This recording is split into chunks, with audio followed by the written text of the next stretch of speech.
Hi guys, this is Neil and welcome back for another vlog. So, hindi dapat ako mag-vlog ng ganito.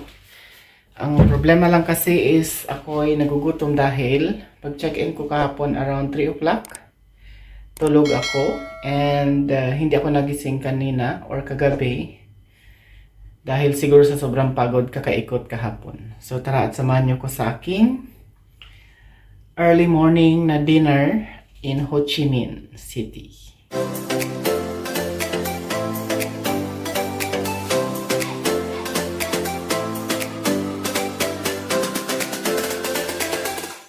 So yan, tignan natin kung matatapos ko itong vlog na to. Kung may makikita akong restaurant.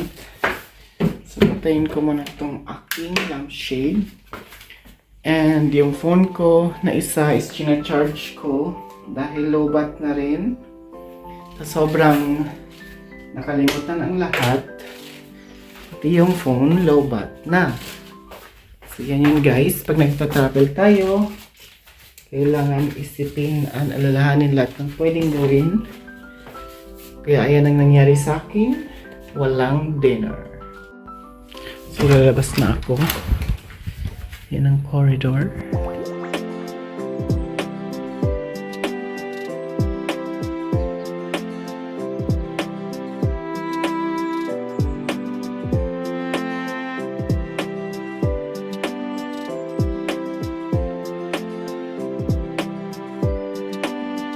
So yan, titignan ko dun sa labas kung meron ako makikitang open na restaurant or kahit na ano lang ba, yung mini something na sa street lang. So yan, okay na sa labas na. Kaya lang close na lahat. Punta ko dito sa side na to.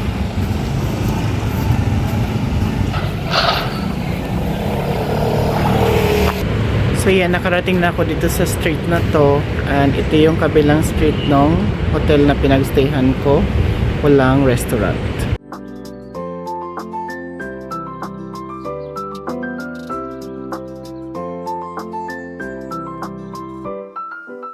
So parang merong restaurant dito. Check natin yan. So ayun, wala talagang open. Nakita ko yung convenience store pala, yung akala ko cafe. Doon na lang ako bibili. So yan, update. Nagbago yung isip ko. Pupunta na lang ako ng noodle house na malapit dito. Magbubook na lang ako via Grab. So motorbike na lang tayo. So babalik na lang ako dun sa my hotel. Doon ako magpapapick up.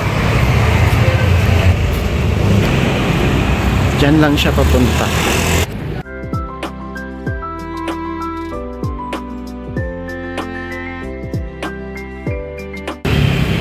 Yan na, dito ako maghihintay.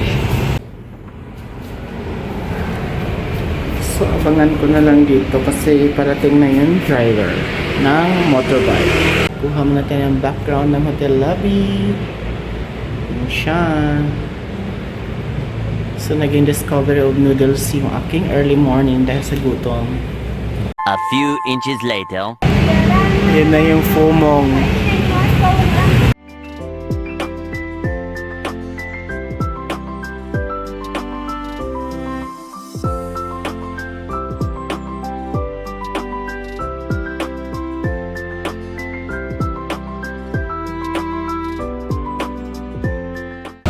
So, kuha lang tayo ng background while waiting for the order. So, yan na siya. So, yung spoon nila, it's very well covered.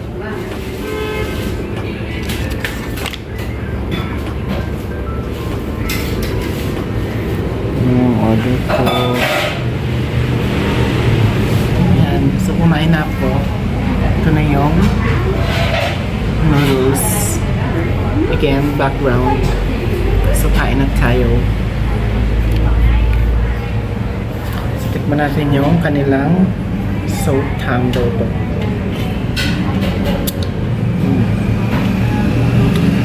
Siya.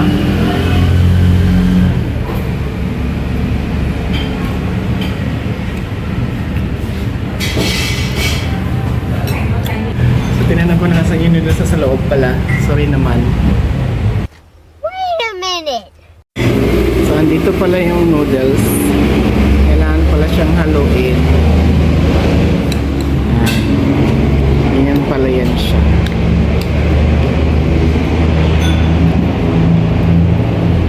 Yes. So, ganito na to. And, yan na.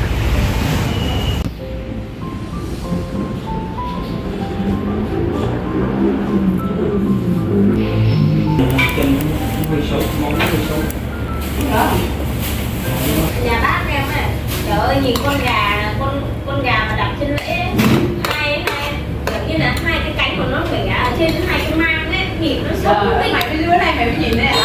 Nhìn mày nó khổ chứ không sướng đâu.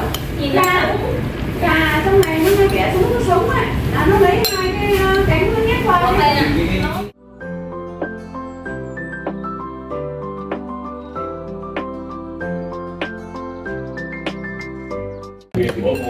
Yan, maubos na yung aking food. Sarap, sobra.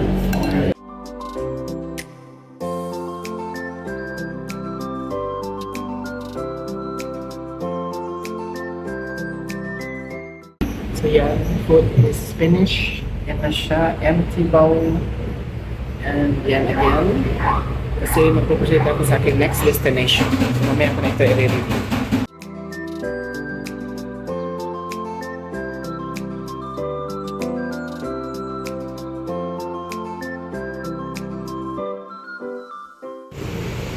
So yan, tapos na ako kumain. Lumabas na ako sa noodle house.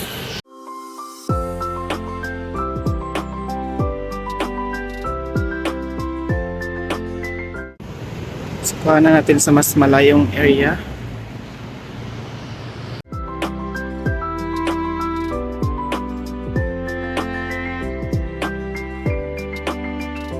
So ayan na guys, nakabalik na ako galing doon sa noodle house. And Bubian Walking Street saka Saigon Central Park or September 23rd Park. Kasi yung Saigon Central Park pala ando sa kabilang side, half lang yung or partial lang yung nakita ko. Meron pa pala dun sa kabilang road. So hindi ko na siya visit pa dahil nung sumakay ako ng Grab, nadaanan ko na lang. So okay lang yan. Kasi magpo-proceed ako ng review doon sa aking food experience sa Phu Mong Noodle House. So ang location niya is nakalagay dito sa Can Hoi Phung 6 Quan 4 San Phu Ho Chi Minh. So lalagay ko to dito sa side ng video kung nasaan yung location niya. And yun. So lalagay ko rin yung link kung mailalagay ko sa description nitong review. So mostly na mga review dito was very good reviews. Kaya lang bakit napunta ako sa ganitong side. Review lang naman ang tinitignan ko. So dito tayo sa reviews. Yan. Most reviews, yes. So sabi nila amazing food. A week ago lang siya nagpunta doon. Yes, kasi amazing talaga yung pagkain nila. Ang Vietnamese food pala, yun na-discover ko na nagtatry ako ngayon. Nag-noodle house lang ako nito Ang Vietnamese food has almost same as tasty din kasi gaya ng Thailander na food. Ang Thailander na food lang, some are spicy. Pero ang Vietnamese food are less spicy but more tasty. Mas marami siyang parang pampalasa. Hindi ko lang alam sa ibang nag-experience ng food dito pero iba talaga yung food nila kahit sa... Kasi ang in-order ko is ano ba yun? Nakalimutan ko na. So Ting Phu pala. So Ting Phu ang tawag nila. So ano yun siya? Parang beef brisket na... Hindi siya. Beef slices lang yun. Tapos tapos ilagyan ng mga something mga dahon-dahon. And merong mga nakalagay na...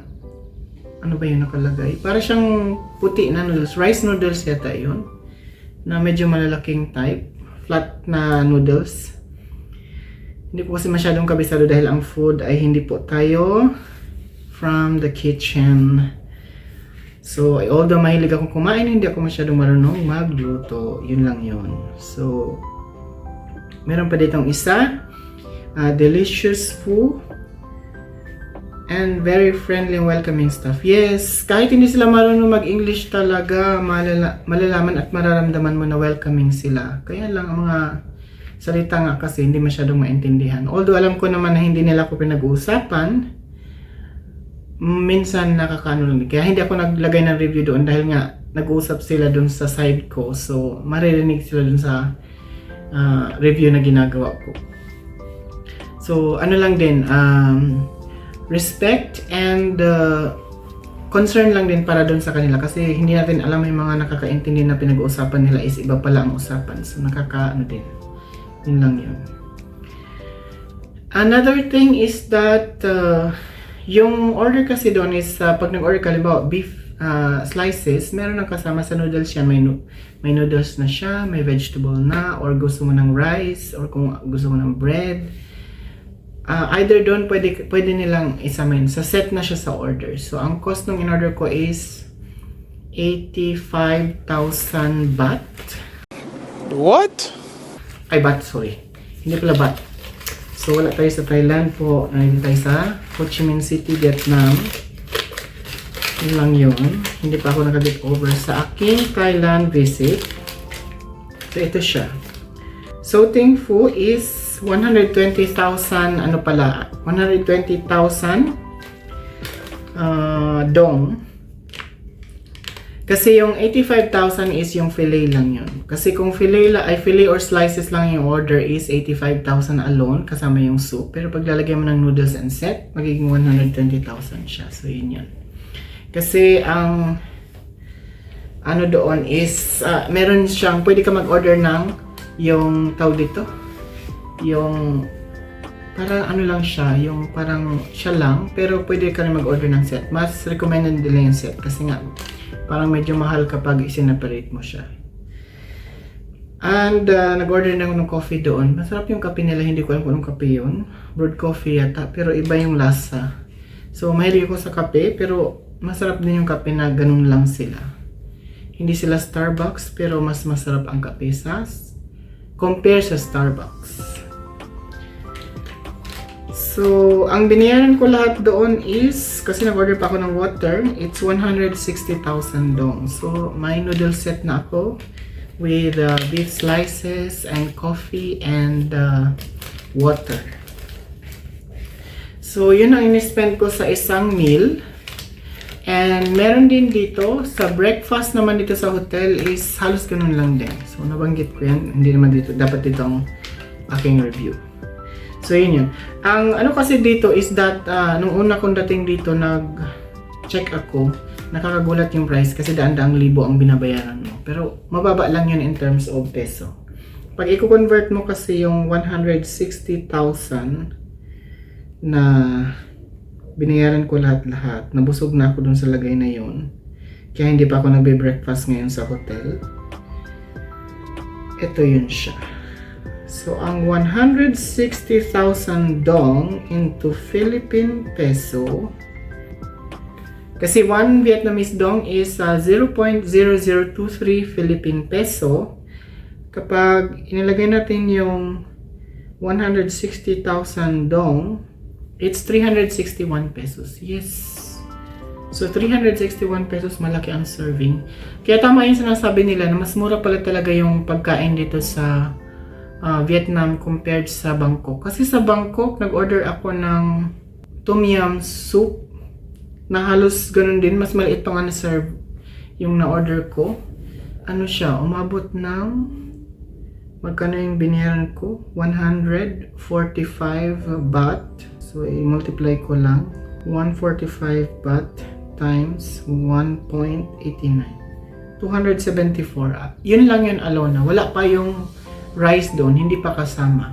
Kasi doon sa airport, nag-order ako, it's 260 ba? 260 kasama yung rice. So, umabot ng almost 500. Mas mura talaga ang pagkain dito sa Vietnam pala. So, yun. And, additional to that, maganda i-try yung Vietnamese food, lalo kapag, yung parang ngayon taglamig, maganda i-try yung noodles kasi mas effective talaga yung magiging impact niya. So yun lang. And kung ikaw ay balak mo mag-try dito, pwede mong i-search yan sa Google Map and pwede mo siyang puntahan 24 hours. Kung gusto mo na mas maraming tao talaga pupunta ka around siguro after 12 till before 12 midnight. Kasi after nyan, wala na masyadong tao. Kasi papunta ko kanina, 3 lang kami na kumakain doon. And after, merong dumating na naman na 2. So, paunti-unti lang. Kaya pumunta ako din ng madaling araw dahil nga, hindi pa ako nakakapag-dinner and hindi naman ako pwedeng kumain ng rice early morning. So, yun yung ginawa ko. Para medyo mabusog-busog naman tayo. Overall, ang recommendation ko kung gusto mong i-try ang Fumong Noodle House, please try it on. And ikaw din na isa sa magiging reviewer ng restaurant nila and to invite more customers din para sa kanila. So yun yung sabi ko kasi kanina na ilalagay ko yung review ko sa online or ipapublish ko sa aking channel and magre-review ako dun sa page nila sa Google. So thank you for watching my Noodle House experience and review. Please don't forget to comment. Kung may mga tanong ka, like and subscribe na rin sa aking channel para lagi kang updated sa aking mga next vlogs. Bye!